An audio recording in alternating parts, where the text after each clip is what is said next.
Sanskriti University for Excellence in Life, BTech Agri BSc Lateral Entry. Hanumantharao గారు, సాధారణంగా మీరు డిపార్ట్మెంట్కి వచ్చినప్పటికీ ఎక్కడైనా దొంగతనం జరిగిందంటే వాడు ఎంట్రీయా ఎగ్జిటా అంటే ట్రెడిషనల్ క్రైమ్ అది అప్పుడులో డే హెచ్పియా నైట్ హెచ్పియా అని చూసుకొని పలానా వాళ్ళు చేశారు, ఇది పలానా ఎరుకల దొంగలు ఇంకో దొంగ చేసుకుని ఐడెంటిఫై చేసుకుని పట్టుకుని రోజులు చూసేవారు.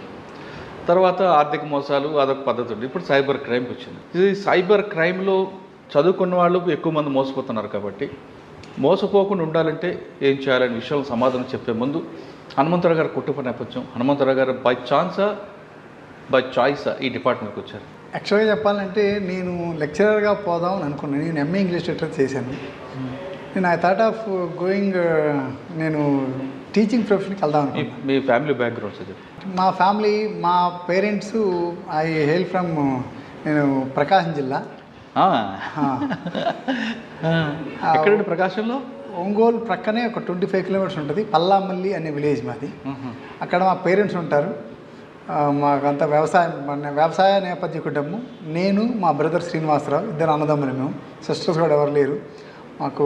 మా పేరెంట్స్ మొదటి నుంచి కూడా వ్యవసాయం బాగా ఉంది మాకు. ఒక 30 acres 40 acres మొదటి నుంచి కూడా కొంచెం ఊళ్ళో కూడా మంచి కుటుంబమేను. సో నేను చిన్నప్పటి నుంచి కూడా 6th క్లాస్ నుంచి కూడా అంతా కూడా బయట చదువుకున్నాను. ఒంగోలు, గుంటూరు, మహారాష్ట్ర, పూణేలో చదివాను నేను. మా తమ్ముడు ఒంగోలులో చదువుకున్నాడు. ఆ తర్వాత ఇద్దరమే కదా అని పొలాలు చూసుకున్నాడు. మా తమ్ముడు విలేజ్లోనే ఉంటున్నాడు. నేను పూణే నుంచి నేను హైదరాబాద్కి వచ్చాను. సో ఏదో కాంపిటేటివ్ ఎగ్జామ్స్ రాద్దామనే ఉద్దేశంతో వచ్చి అట్లాగే ఈ కాంపిటేటివ్ ఎగ్జామ్లో భాగంగా నాకు 2-3 జాబ్స్ వచ్చినాయి అదర్ దాన్ పోలీస్ ఆల్సో. అయితే నేను చాలామంది ఫ్రెండ్స్ ఏం చెప్పారంటే పోలీస్ జాబ్ చాలా బాగుంటుంది, క్యాపు, బుల్లెట్ అంతా చాలా దట్ లుక్ డిఫరెంట్గా ఉంటుంది, చాలా బాగుంటుంది అని సలహా ఇస్తే నేను రాశాను. అది వచ్చింది. నా ఖర్చు అప్పుడు 130 రూపాయలు. నేను ఈ జాబ్ రావడానికి నా ఖర్చు 130 రూపాయల మంది అప్లికేషన్ మాత్రమే.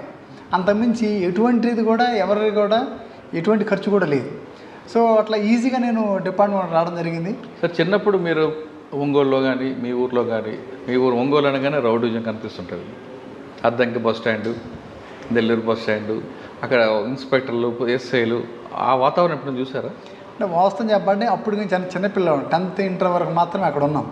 సో పేరు అనేది కొంతమంది మీరు అన్నట్లు కరెంటు పోతే అక్కడ మటలు జరిగాయని, కరెంటు పోతే అక్కడ ఏదో కొట్లాటలు జరిగాయని ఇంతవరకు తెలుసు. కానీ చిన్నపిల్లలం కాబట్టి మేము ఆ లోపలికి ఎప్పుడు కూడా డీప్గా వెళ్ళలేదు.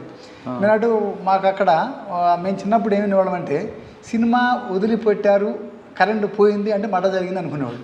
మేము చిన్నవాళ్ళం అప్పుడు చదువుకున్నాం, స్టూడెంట్స్ అప్పుడు. సో అటువంటి సంఘటనలు మేము విన్నాం.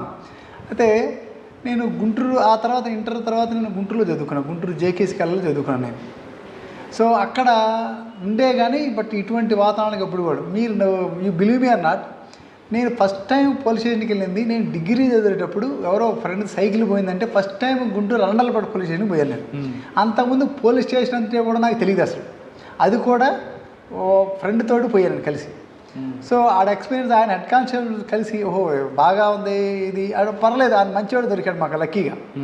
ఆయన బాగా రిసీవ్ చేసుకొని ప్రాపర్గా స్టూడెంట్స్ కదా అని చెప్పి సైకిల్ పోయిందా ఆయన రాసుకొని ఇట్లా చెప్పి సైకిల్ మీద ఇప్పిస్తాం, ఎక్కడ వదిలి దొరికిద్ది అని ఆయన మంచి మాటలు చెప్పి పంపించడం జరిగింది అప్పట్లో. సో హెడ్ కానిస్టేబుల్ పరిచయం, పోలీస్ పరిచయం అయింది. కానీ మీరు పనిచేసిన ప్రాంతంలో కానీ చదువుకున్న ప్రాంతంలో కానీ ఎస్ఐలు కానీ ఎవరైనా చూసారా ఫలానా ఎస్ఐలాగా అవ్వాలరా అని? మీకంటే మీకు ఇన్స్పైర్ చేసిన వాళ్ళు కానీ రోల్ మోడల్ కానీ పోలీస్ ఎవరు ఉన్నారు? టు బీ ఫ్రాంక్ అంతా నేనంటే టీచింగ్ ప్రొఫెషన్ ఇక ఎట్లా అనుకున్నాను కాబట్టి అంటే పోలీస్ దృష్టి లేదు అప్పుడు. అప్పట్లో ఈ ఉద్దేశం లేదు వాస్తవానికి. ఓకే. సో ఎక్కడైనా ఏదో లెక్చరర్ కావదాం, ప్రశాంతంగా టీచింగ్ ప్రొఫెషన్ అడాప్ట్ తీసుకుందాం అనే ఉద్దేశంలో ఉన్నాను. కానీ యాక్చువల్గా అప్పుడు ఆలోచించలేదు. బట్ అప్పట్లో మా దగ్గర నేను విన్నదంటే స్టూవర్ట్పురం దొంగలు ఉండేవాళ్ళు. స్టూవర్ట్పురం దొంగలు ఉన్నప్పుడు అక్కడ నాగేశ్వరరావు అని, టైగర్ నాగేశ్వరరావు అని పేరు వినేవాడిని చిన్నప్పుడు, మరీ చిన్న కిడ్స్ అప్పుడు ఎవరు మురళీ ఎస్ఐ గారు ఆయన ఛేదించి పట్టుకున్నారు అనే విషయాన్ని మాత్రం అప్పట్లో మేము చిన్నప్పుడు విలేజ్లో కూడా వినేవాళ్ళం. ఆయన నాగేశ్వరరావు గారిని పట్టుకొని అరెస్ట్ చేసి ఆయన జైలుకి పంపించాడు. నాగేశ్వరరావు చాలా మంచి కార్యక్రమాలు చేసాడు దొంగ అని, కానీ అటువంటి విషయాలు మాత్రం తెలిసేది నాకు అప్పట్లో. అచ్చా, 130 రూపాయలతో అప్లికేషన్ కొన్నారు, వేశారు. ఫస్ట్ అటెంప్ట్ కొట్టారా? First attempt. నాకు ఇక తర్వాత ఏం లేదు, ఫస్ట్లోనే వచ్చింది. దీంతో పాటు 2-3 బ్యాంక్ ఆఫీసర్ జాబ్స్ కూడా వచ్చినాయి నాకు, కానీ అటు కూడా పోలేదు నేను.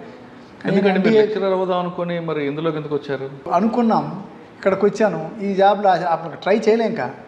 ఐ వాజ్ కిడ్, 22 ఇయర్స్ అప్పుడు నేను. 22 ఇయర్స్కే నా పీజీ అయిపోయి నేను గుంటూరు పూణే ఫెర్గూసన్ కాలేజ్ చదివాను. It's what very reputed college. Even జేగీస్ కాలేజ్ రెప్యూటెడ్ కాలేజ్. అక్కడ చదివి నేను ఇక్కడికి వచ్చి చూద్దాం అనుకునేసరికి ఏదో నాకు పెద్ద టైం కూడా లేదు. ఓన్లీ విదిన్ స్పాన్ ఆఫ్ 3 మంత్సే నా పీజీ అయిపోయింది. నేను హైదరాబాద్ వచ్చాను, 3 మంత్స్లో రాశాను, వచ్చింది లక్కీగా. ఆ టైం కరెక్ట్ నోటిఫికేషన్ పడింది. ఫస్ట్ పోస్టింగ్ ఎక్కడ ఇచ్చారు ట్రైనింగ్ అయిన తర్వాత? ఫస్ట్ పోస్టింగ్ సంగారెడ్డిలో వేసాను. సంగారెడ్డి. ఎవరు మీకు SP and first SP? First SP Malakonda sir. తర్వాత సాంబశివరావు గారా? లేదు, ముందే నేను ఉన్నప్పుడు మాలకొండ సార్ ఉన్నాడు, అంతకుముందు సాంబశివరావు సార్ ఉన్నాడు. ఏం నేర్చుకున్నారండి మాలకొండ గారు? ఆయన చాలా పేషెన్స్, అది ఇంపార్షల్గా ఉండేవాళ్ళు. ఆయన ఎంత ఓపిక అంటే అప్పుడు బాగా ఎఫెక్టెడ్ ఏరియా, నక్సలైట్స్ బాగా ఎఫెక్టెడ్ ఏరియా. ఆయనతో పాటు మేము కూడా వెళ్ళినప్పుడు ఆయన ముందుండేవాడు లీడర్గా, ముందుండి నడిపిస్తూ వెపన్ ఆయన క్యారీ చేస్తూ, ఒక ఎస్పీ అయ్యండి వెపన్ క్యారీ చేస్తూ ఆయన వెనక మేము వెళ్ళాడు. సో ఆయన చూసి లీడర్షిప్, లీడర్ అంటే ఎట్టుండాలి, లీడ్ చేయాలి మొత్తం టీంను కూడా. ఆయన చూసి మాత్రం లీడర్షిప్ క్వాలిటీస్ గురించి నేర్చుకున్నాను. మీరు ఫస్ట్ పొజిషన్ సంగారెడ్డి, మీకు వెళ్ళిన తర్వాత మెయిన్ ఛాలెంజ్ ఏమొచ్చింది? అంటే అక్కడ అట్లా ఉండేదంటే కొంచెం ప్రాంతం కొత్త, కంప్లీట్ మేము కోమింగ్ అన్నీ వెళ్ళేవాళ్ళం, complete remote area. So night time కూడా లేట్ అవర్స్ వరకు 12-1 గంట వరకు కూడా కోమింగ్ అని తీసుకెళ్ళేవాడు. అక్కడ కనీసం మంచినీళ్ళు కానీ, కనీసం తిండి కానీ, టిఫిన్లు కానీ ఉండవు అసలు ఆ ఏరియాలో. మార్నింగ్ టైం అక్కడ బ్రేక్ఫాస్ట్ ఏంటంటే మిర్చి బజ్జీలు బ్రేక్ఫాస్ట్. సో వాటితోటే లేదంటే చాయ్ మిర్చి బజ్జీ ఈ మాత్రమే ఉండే. ఇక్కడ మేము వెళ్ళిన ప్రాంతం తూఫాన్ ఏరియా కానీ, నర్సాపూర్ ఏరియా కానీ అటు ప్రాంతాలు ఉంటే అవి ఉండే అనమాట. సో మేము చాలా చెప్పండి అబ్స్టికల్స్ని బాగా ఫేస్ చేసాం, హార్డ్ టైంలోనే వర్క్ చేసాం మేము. ఇప్పుడు చాలా ఫ్రీ అయిపోయింది, కానీ అప్పటి కాలంలో మేము సంగారెడ్డి నుంచి ఒకవేళ పొరపాటున ఎక్కడన్నా సిద్దిపేట రావాలంటే నర్సాపేట ఫారెస్ట్ నుంచి సిద్దిపేట అంటే భయపడి ఏదైనా బందోబస్తుగా అటు వెళ్ళాలంటే సంగారెడ్డి నుంచి హైదరాబాద్ వచ్చి, హైదరాబాద్ నుంచి గజ్వేల్ మీదుగా సిద్దిపేట వెళ్ళాడు. అంటే ఎఫెక్టెడ్ ఏరియా బ్లాస్టింగ్ చేస్తారు. నర్సాపూర్ అంతా బెల్ట్ కదా, నర్సాపూర్ అంతా అప్పుడు బెల్ట్ ఉండేది. సో అట్లా 92-93 వరకు అట్లా. మీరు చేసిన కోంబింగ్ ఏరియాలో ఎప్పుడైనా ఛాలెంజ్ వచ్చాయా? అక్కడ ఏమైనా అటాక్ అవ్వడం కానీ? నేను ఉన్న టైంలో రామాయంపేట పోలీస్ స్టేషన్, అంటే నేను సంగారెడ్డి నుండి రామాయంపేట పోలీస్ స్టేషన్ బ్లాస్ట్ అయింది. అప్పుడు నేను అదే సేమ్ మీరు చెప్పినట్లు నేను సంగారెడ్డి నుంచి హైదరాబాద్ వచ్చి, హైదరాబాద్ నుంచి రామాయంపేట రీచ్ అయ్యి. సో అప్పుడు ఎస్పీ గారు, నేను యంగ్ కాబట్టి మేము కూడా పరిగెత్తుకుంటూ ఉరుకుతూ వెళ్ళేవాళ్ళం. ఆ సార్ కూడా అప్పుడు ఆ టైంలో కరెక్ట్గా రీచ్ అయ్యి అక్కడ వాళ్ళకి ధైర్యం చెప్పి, అక్కడ ఎస్ఐ గారిని కూడా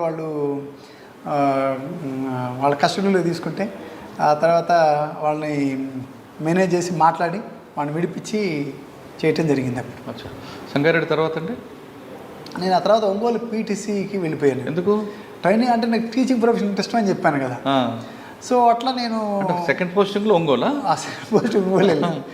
ఒంగోలు అక్కడ నేను దాదాపు ఒక 2-3 వేల మందికి ట్రైనింగ్ ఇచ్చి ఉంటాను కానిస్టేబుల్స్కి. స్కూల్కి వెళ్ళకుండా ఈ విధంగా ఇచ్చారా? అచ్చా, ఒంగోలు పీటీసీలో నా శిష్యులు ఇప్పుడు ఆల్మోస్ట్ వాళ్ళు రంగారెడ్డి, మెదక్, నిజామాబాదు, ఈవెన్ వరంగల్, వైజాగ్, తిరుపతి ఇదంతా కూడా నా శిష్యులు ఉన్నారు కానిస్టేబుల్స్.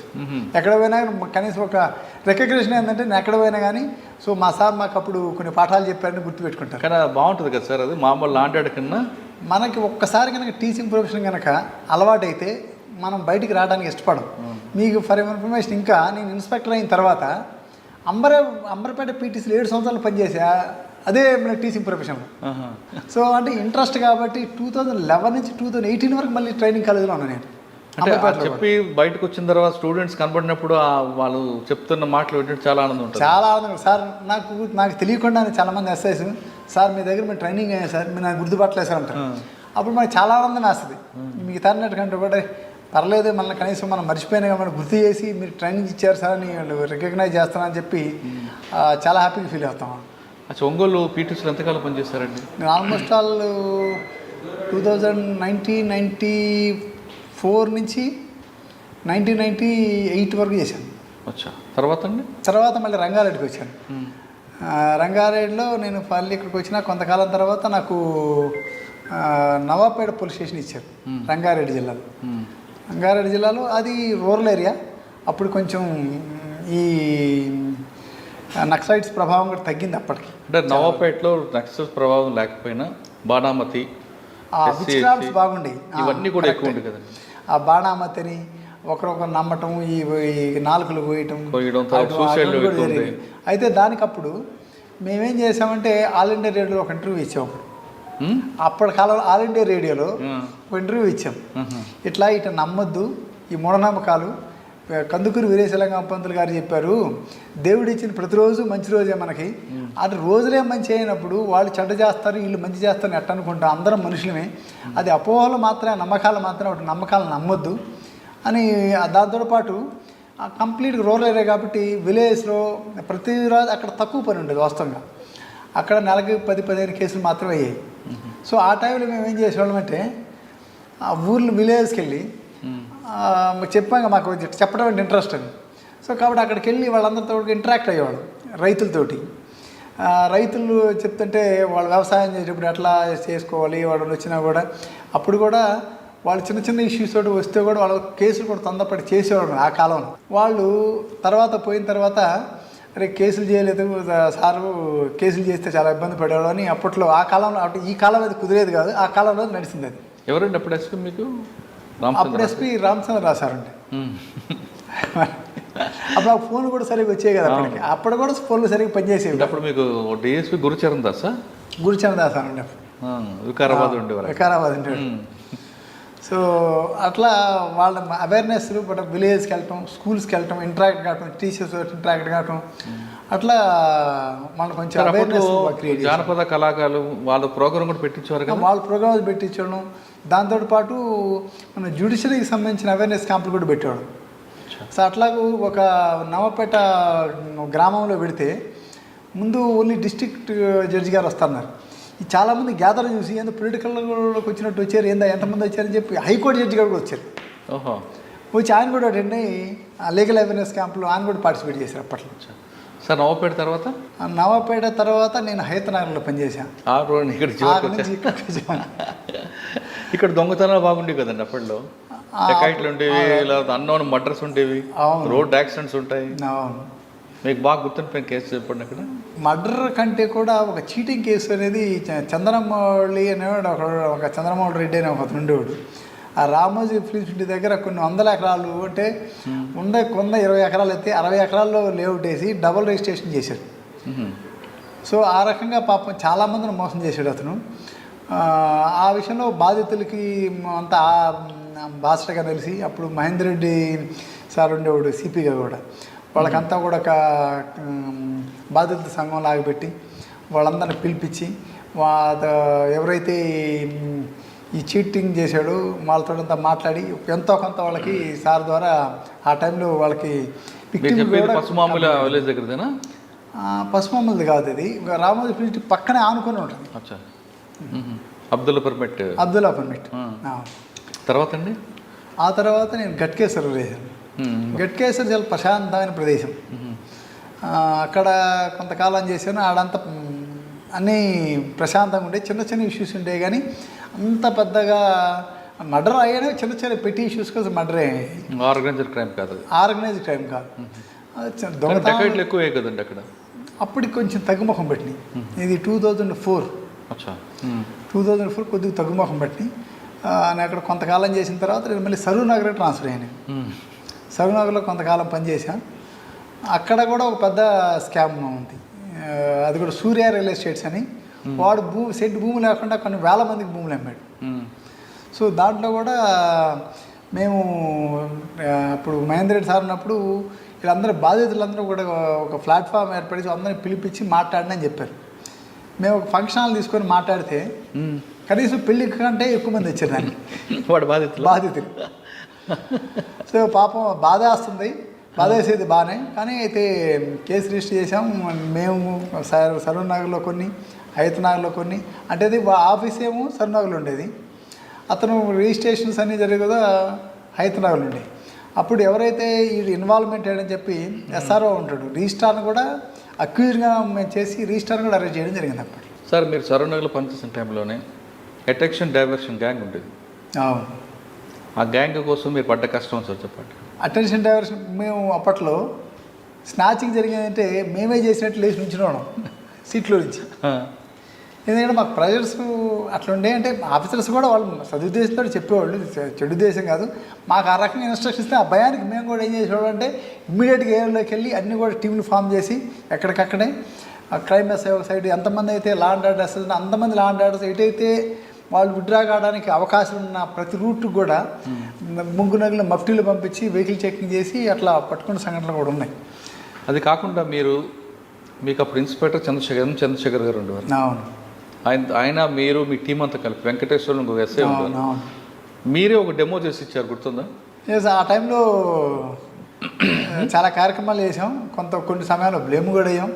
సో రకరకాల బట్ అఫ్కోర్స్ తర్వాత అది కాదని ప్రూవ్ అయింది. మీరు అన్నట్టు కొన్ని లైఫ్లో మనకి సంబంధం లేని విషయాలు కూడా. కానీ బ్లేమ్ అనవసరంగా అయ్యారు కదండి అనిపిస్తుంది. 100% అనవసరం. నాకు అసలు సంబంధమే లేని విషయం అది అయ్యాం. But I came out with clean chit అదట్టు డిపార్ట్మెంట్ ద్వారానే.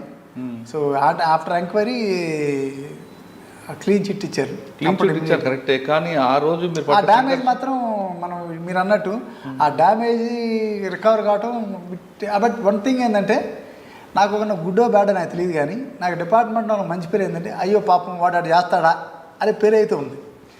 కానీ పబ్లిక్లోకి వచ్చేసరికి లేదంటే మీ ఇంట్లో కానీ చుట్టుపక్కల వాళ్ళు కానీ చిన్న మా నాన్న ఒక మాట చెప్పారు, దీనికి కరెక్ట్గా చెప్తా దీనికి.